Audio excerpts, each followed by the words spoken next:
Morning sir and good morning to everyone. JSW steel आज का इक्का एपिसोड में हमने इसको शुमार किया है क्योंकि क्वार्टर वन नतीजे तो अच्छे ही आए, लेकिन उसके बाद जो ब्रोकर्स रिपोर्ट्स आई है वो काफ़ी बुलिश है और इनफैक्ट कोटक इंस्टीट्यूशनल इक्विटीज़ ने तो अपग्रेड कर दिया है जेएसडब्ल्यू स्टील को, अपग्रेड करके बाई की रेटिंग दे दी है। टारगेट प्राइस 1450 का रखा है, यानी कि 17% का अपसाइड पोटेंशियल नजर आ रहा है जेएसडब्ल्यू स्टील में कोटक इंस्टीट्यूशनल इक्विटीज़ को। और भी कई सारे ब्रोकर्स रिपोर्ट्स आई, 1500 तक के टारगेट प्राइस आए हैं, लेकिन कोटक की कमेंट्री काफ़ी ज़्यादा अच्छी नजर आ रही है। क्वार्टर वन में कंसोलिडेटेड एडजस्टेड एबिटा ब्रोकरेज के अनुमान से काफ़ी अच्छा रहा, जिसकी वजह हाई स्टील रियलाइजेशंस रही, यानी कि बेहतर बिक्री कीमतें। इंडिया स्टील बिजनेस की बात करें तो यहाँ पर EBITDA margin 23.5% quarter on quarter बढ़ा है, जो कि अच्छी चीज़ नज़र आ रही है। इनफैक्ट कंपनी ने कहा है कि फाइनेंशियल ईयर 30 तक 49 मिलियन टन्स पर एनम की स्टील मेकिंग कैपेसिटी हासिल कर सकते हैं, तो ये काफ़ी बड़ी पॉजिटिव जिसको ब्रोकरेजेस ने भी हाईलाइट किया है। और साथ ही आगे चलकर कैपेसिटी एक्सपेंशन होगी, नए आने वाले प्रोजेक्ट्स आने वाले साल में और प्रॉफिटेबिलिटी को, अर्निंग्स को सपोर्ट करेंगे। और साथ ही जेएसडब्ल्यू स्टील हाल के दिन में करेक्ट भी हुआ है, तो वैल्यूएशन यानी कि वैल्यूएशन रिस्क रिवॉर्ड रेशियो भी काफ़ी अट्रैक्टिव नज़र आ रहा है। तो फिलहाल जेएसडब्ल्यू स्टील आप रख सकते हैं रडार पर आज का इक्का। थम्स अप है और इतने सारे रिपोर्ट्स आई थे रिलायंस को लेकर। स्टैक आपके स्क्रीन पर है, 1510 से लेकर 1870 रुपये प्रति शेयर के टारगेट प्राइस आए हैं। आउट परफॉर्मर बाई की कॉल आ गई है, यानी कि 13 से 40% तक का अपसाइड पोटेंशियल नजर आ रहा है। 13% से 40% तक का अपसाइड पोटेंशियल रिलायंस इंडस्ट्रीज में देख रहे हैं। ब्रोकरेजेस गोल्डमैन सैक्स से शुरुआत कर लेते हैं, जो काफ़ी पॉजिटिव हैं। अग्रेसिव टारगेट प्राइस इनकी तरफ से 1870 रुपये प्रति शेयर का। वो कह रहे कि क्वार्टर वन में अगर आप कोर एबिटा की बात करें तो वो अनुमान के मुताबिक रहा। ऑयल टू केमिकल बिजनेस ने काफ़ी अच्छा किया है, जबकि हमने क्रूड में एक बड़ा उछाल देखा था। और क्वार्टर टू आउटलुक यहाँ से और अच्छा नजर आ रहा है, तो क्वार्टर टू भी पॉजिटिव रहने की उम्मीद है। एक चीज़ जो सभी ब्रोकरेजेस ने हाईलाइट की, थोड़ी रिटेल बिजनेस थोड़ी कमज़ोर रही है, यहाँ पर एबिटा मार्जिन पर दबाव बना हुआ है, लेकिन सोलर एनर्जी को लेकर, सोलर प्रोजेक्ट्स को लेकर जो रिलायंस की रणनीति है, साथ ही बैटरी मैन्युफैक्चरिंग प्लांट जल्द शुरू होने पर और एक बड़ी रीरेटिंग की संभावनाएं हैं, बड़े ट्रिगर्स होंगे ये। नोमुरा भी काफ़ी बुलिश है। उन्होंने कहा कि क्वार्टर वन कंपनी के इतिहास का रिकॉर्ड तिमाही रहा है, जहां पे oil to chemical EBITDA 17,000 crore रुपए के पास पहुंचा, जो 4 साल का सबसे ऊंचा स्तर है। जियो रेवेन्यू बढ़कर 34,200 करोड़ पर पहुंच गया है। सब्सक्राइबर एडिशंस काफ़ी अच्छे हैं। ARPU में काफ़ी सुधार है और उनका मानना है कि आगे चलकर यहाँ पर जियो, बैटरी, सोलर एनर्जी सभी री रेटिंग के एक बड़े ट्रिगर बनेंगे। और CLSA ने भी इन्हीं बातों को हाईलाइट किया और सभी ब्रोकरेजेस ने कहा कि मैनेजमेंट का जो लक्ष्य अगले 3 साल में रिटेल एबिटा दोगुना करना, वो भी काफ़ी पॉजिटिव है। तो रिलायंस पर बड़ा थम्स अप। रिलायंस पे टारगेट प्राइस भी अच्छा खासा रखा है। आईसीआईसीआई से शुरुआत कर लेते हैं।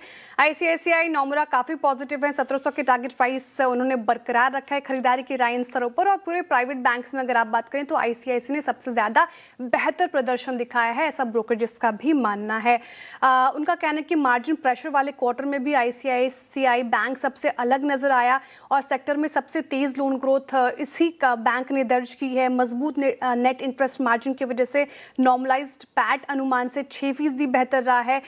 लोन ग्रोथ में दोबारा तेजी आई है। एसेट क्वालिटी इंप्रूव हुआ है, इसीलिए नोमुरा ने फाइनेंशियल ईयर 27 और 28 के लिए ईपीएस जो है वो 5% की बढ़ोतरी कर दी है ईपीएस एस्टीमेट में। तो यहाँ पर बढ़ोतरी काफ़ी पॉजिटिव हो जा रही है और वैल्यूएशन भी काफ़ी अट्रैक्टिव मान के चल रहे हैं। ये बात हो गई आईसीआईसीआई बैंक की। बर्स्टिन ने कहा है कि मार्केट परफॉर्म करेगा, जिस तरीके से मार्केट परफॉर्म करेगा वैसे आईसीआईसीआई बैंक भी परफॉर्म करेगा। और सारी जो भी चीज़ें मैंने कही आईसीआईसीआई बैंक को लेकर वही दोहराया है इन्होंने। इनफैक्ट रिटर्न ऑन एसेट्स की बात करें तो यहाँ पर वो कह रहे हैं कि बढ़कर 2.5% रहा, जो कि इसकी मजबूत प्रॉफिटेबिलिटी को दर्शाता है। HDFC बैंक पर आ जाते हैं। यहाँ पर भी ब्रोकरेजेस काफ़ी बुलिश साउंड कर रहे हैं। 1150 तक के टारगेट प्राइस आए हैं। आउट परफॉर्मर की रेटिंग, बाय की कॉल रख रहे हैं, तो काफ़ी पॉजिटिव। यहाँ पर भी उनका मानना है कि क्वार्टर वन एक स्टेडी क्वार्टर रहा, मजबूत बैलेंस शीट ग्रोथ का सहारा मिला और बैंक ने बेहतर ऑपरेटिंग एफिशिएंसी के जरिए प्रॉफिटेबिलिटी को बनाए रखा है। तो HDFC बैंक पर भी काफ़ी बुलिश है। ओके, चलिए काम कोटक में जेफरीज की रिपोर्ट आई है, बाई की कॉल रख रहे हैं। वो 460 का टारगेट प्राइस रखा है, यानी कि 17% का अपसाइड। बर्स्टन कह रहे हैं कि मार्केट जैसा परफॉर्म करेगा, लेकिन टारगेट प्राइसिंग की तरफ से भी अच्छे हैं, 500 तो 20% का अपसाइड, तो ये भी देख रहे हैं। Quarter one stand alone profit अनुमान से बेहतर रहा है।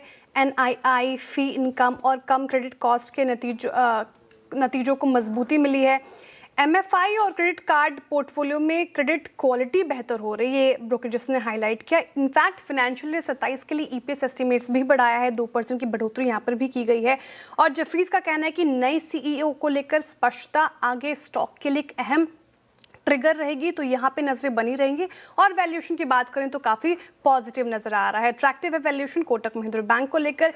एक्सिस पर भी काफ़ी पॉजिटिव रिपोर्ट है। बर्स्टिन आउट परफॉर्म की कॉल रख रहे हैं 1600 के टारगेट प्राइस के साथ, और साथ ही जेफरीज ने भी 1700 का टारगेट प्राइस रखा है। तो यहाँ पर भी काफ़ी पॉजिटिव रिपोर्ट, और उनका मानना है कि लोन ग्रोथ के दम पर नेट इंटरेस्ट इनकम अच्छी रही है, एसेट क्वालिटी में मजबूती रही है, और आगे चलकर रिटेल डिपॉजिट ग्रोथ और फी इनकम आगे और प्रॉफिटेबिलिटी को सपोर्ट करेगी। इसलिए यहाँ पर भी ईपीएस एस्टिमेट्स बढ़ाए गए हैं ब्रोकरेजेस द्वारा। फाइनेंशियल ईयर 27 के लिए ईपीएस एस्टिमेट्स 2% की बढ़ोतरी की गई है जेफरीज की तरफ से। तो ये स्टॉक भी आप रखें रडार पर। ओके और टारगेट प्राइस काफी अग्रेसिव रखा हुआ है, 4,200 रुपए प्रति शेयर का टारगेट प्राइस। खरीदारी की राय इन स्तरों पर, यानी कि 32% का अपसाइड पोटेंशियल नजर आ रहा है। महिंद्रा एंड महिंद्रा में शानदार परफॉर्मेंस रही है। फ्राइडे के सेशन में भी हमने एक स्ट्रॉन्ग परफॉर्मेंस देखी थी यहाँ पर, और आगे चलकर एचएसबीसी मान के चल रहे और अच्छी परफॉर्मेंस रहेंगी। उनका कहना है कि एसयूवी अगर मैं वहाँ पे देखें उस सेगमेंट में अभी भी डिमांड काफ़ी अच्छी बनी हुई है, और हालांकि डिलीवरी को लेकर थोड़ी अभी कमजोरी है, डिले हो रहा है महिंद्रा एंड महिंद्रा की तरफ से, लेकिन वो भी ओवरकम हो जाएगा। एक्सयूवी 7XO और बोलेरो पर सबसे लंबी वेटिंग पीरियड बनी हुई है अभी, और स्कॉर्पियो एंड फेसलिफ्ट अगस्त में लॉन्च होने की उम्मीद है, और यहाँ से उसके बाद डिमांड में और एक अच्छी मजबूती हमें देखने को मिलेगी।